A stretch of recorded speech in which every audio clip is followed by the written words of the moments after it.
বাবা তার কলিজার টুকরো সন্তানকে, ছোট্ট ছেলেটাকে দেখবেন মাঝে মাঝে আদর করে এরকম শূন্যে ছুঁড়ে মারে। ধরেন ছোট্ট মেয়েটাকে আদর করে কোলে তুলে এরকম শূন্যে ছুঁড়ে মারে। তো মেয়েটাকে শূন্যে ছুঁড়ে মারলে দেখবেন মেয়েটা খিল খিল করে হাসে।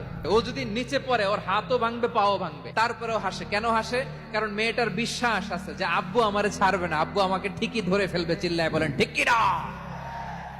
ঢাকা থেকে জেদ্দা ওমরা করতে যারা যান দেখবেন 40,000 ফিট উপরে বিমানে অনেকে কম্বল চাপা দিয়ে ঘুম দিতেছে। এই বিমান 40,000 ফিট উপর দিয়ে পাইলট চালায়া এটাকে আফ্রিকার জঙ্গলে নিয়ে যায় নাকি ভারত মহাসাগরে নিয়ে যায় তার কোনো টেনশন নাই, সে ঘুম। কারণ তার পাইলটের উপর, এই এয়ারলাইন্স এর উপর বিশ্বাস আছে যে সকালবেলায় এটা জেদ্দা আন্তর্জাতিক বিমানবন্দরে ল্যান্ড করবে। আচ্ছা দেখেন, ঢাকা থেকে একজন লোক কক্সবাজার যাবে, ডবল ডেকার বাস আছে না যেগুলোতে ঘুমায় ঘুমায় যাওয়া যায়, তো দেখবেন অনেক প্যাসেঞ্জার বাসে উঠে কম্বল নিয়ে ঘুম দিতেছে। দেখেন তার কি বিশ্বাস ড্রাইভারের উপরে। এই বাস তো তারা চালাইতে চালাইতে নওগাঁ নিয়ে যেতে পারে, এই বাস তো তারা নিয়ে পঞ্চগড় ছেড়ে দিতে পারে, কিন্তু তার কোনো টেনশন নাই।